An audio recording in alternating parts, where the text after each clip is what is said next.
जय हिंद दोस्तों एक बार फिर से आप सभी का स्वागत है हमारी इस ज्ञान की दुनिया में। दोस्तों आज के हमारे इस वीडियो में हम आपको सुनाएंगे शिव महापुराण श्री रुद्र संहिता के तृतीय खंड के अध्याय 50वें की कथा, जिसमें विवाह संपन्न और शिवजी से विनोद के बारे में बताया गया है। ब्रह्मा जी बोले, हे नारद, उसके बाद मैंने भगवान शिव की आज्ञा पाकर शिव पार्वती विवाह के शेष कार्यों को पूरा कराया। सर्वप्रथम शिवजी व पार्वती जी के मस्तक का अभिषेक हुआ। तत्पश्चात वहां उपस्थित ब्राह्मणों ने दोनों को ध्रुव का दर्शन कराया और उनके बाद हृदय छूना और स्वप्ति पाठ आदि कार्यों को पूरा कराया गया।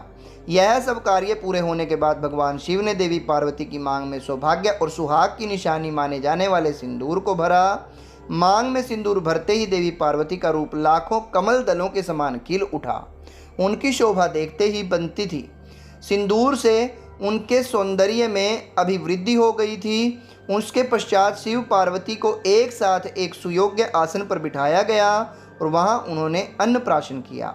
इस प्रकार इस उत्तम विवाह के सभी कार्य विधि विधान से संपन्न हो गए। तब भगवान शिव ने प्रसन्न होकर इस विवाह को सानंद संपन्न कराने हेतु मुझ ब्रह्मा को आचार्य मानकर पूर्ण पात्र दान दिया। फिर गर्ग मुनि को गोदान किया तथा वैवाहिक कार्य पूरा करने में सहयोग करने वाले सब ऋषि मुनियों को 100 स्वर्ण मुद्राएं और अनेक बहुमूल्य रत्न दान दिए। तब सब और आनंद का वातावरण था। सभी बहुत प्रसन्न थे और शिव पार्वती की जय जयकार कर रहे थे। तब मैं, श्रीहरि और अन्य ऋषि मुनि सभी देवताओं सहित शैलराज की आज्ञा लेकर जनवासे में वापस आ गए। हिमालय नगर की स्त्रियां, पुरनारियां और पार्वती की सखियां भगवान शिव और पार्वती को लेकर कोहबर में गई और वहां उनसे लोकाचार रीतियां कराने के उपरांत उन्हें कौतुकागार में ले जाकर अन्य रीति रिवाजों और रस्मों को सानंद संपन्न कराया। उसके पश्चात उन दोनों को उत्साहपूर्वक केली ग्रह में ले जाया गया। केली ग्रह में भगवान शिव और पार्वती के गठबंधन को खोला गया। उस समय शिव पार्वती की शोभा देखने के योग्य थी।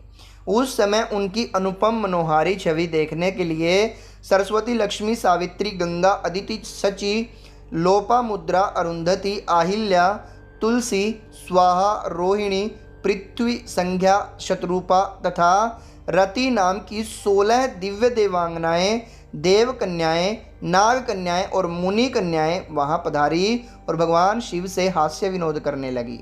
सरस्वती बोली, भगवान शिव, अब तो आपने चंद्रमुखी पार्वती को पत्नी रूप में प्राप्त कर लिया है। अब उनके चंद्रमुख को देख देख कर अपने हृदय को शीतल करो। लक्ष्मी जी बोली, हे देवों के देव, अब लज्जा किस लिए? अपनी प्राण वल्लभा पत्नी को अपने हृदय से लगाओ, जिसके बिछड़ने के कारण आप दुखी होकर इधर उधर भटकते रहे। इस प्राण प्रिय से मिल जाने पर कैसी लज्जा? तो उधर सावित्री बोली, अब तो पार्वती जी को भोजन कराकर ही भोजन होगा और पार्वती को कपूर सुगंध युक्त तांबुल भी अर्पित करना होगा। तब जानवी बोली, हे त्रिलोकी, हे त्रिलोक के स्वामी, स्वर्ण के समान सुंदर पार्वती जी के केश धोना एवं श्रृंगार करना भी आपका कर्तव्य है। इस पर शची कहने लगी, हे सदाशिव, जिन पार्वती को पाने के लिए आप सदा आतुर थे तथा जिनके वियोग के दिन आपने विलाप कर कर बिताए हैं, आज वही पार्वती जब आपके पत्नी बनकर आपके साथ विराजमान है, तो फिर काहे का संकोच? क्यों आप पार्वती को अपने हृदय से नहीं लगा रहे हैं? देवी अरुंधति बोली, इस सती सुंदर को मैंने आपको दिया है। अब आप इसे अपने पास रखें और इसके सुख दुख का ख्याल रखें। देवी अहिल्या बोली, भगवान, आप तो सबके ईश्वर हैं, इस पूरे संसार के स्वामी हो। आपके परब्रह्म स्वरूप को कोई नकार नहीं सकता। आप निर्गुण निराकार हैं, परंतु आज सब देवताओं ने मिलकर आपको भी दास बना दिया है। प्रभु, अब आप भी अपनी प्राण वल्लभा पार्वती के अधीन हो गए हैं। यह सुनकर वहां खड़ी तुलसी कहने लगी, आपने तो कामदेव को भस्म करके पार्वती का त्याग कर दिया था, फिर आपने क्यों आज उनसे विवाह कर लिया है?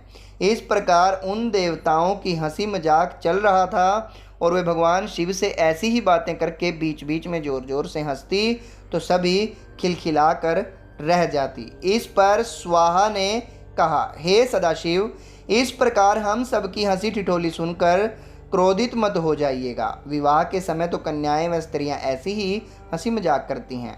तब वसुंधरा ने कहा, हे देवादिदेव, आप तो भावों के ज्ञाता हैं। आप तो जानते ही हैं कि काम से पीड़ित स्त्रियां भोग के बिना प्रसन्न नहीं होती। प्रभु, अब तो पार्वती की प्रसन्नता के लिए कार्य करो। अब तो पार्वती आपकी पत्नी हो गई हैं, उन्हें खुश रखना आपका परम कर्तव्य है। इस प्रकार स्त्रियों के विनोदपूर्ण वचन सुनते ही भगवान शिव चुप थे, परंतु जब स्त्रियां चुप न हुई और इसी प्रकार उन्हें लक्ष्य बनाकर तरह तरह की हंसी की बातें करती रही, तब भगवान शिव ने कहा, हे देवियों, आप लोग तो जगत की माताएं हैं। माता होते हुए पुत्र के सामने इस प्रकार के चंचल तथा निर्लज वचन क्यों कह रही हैं?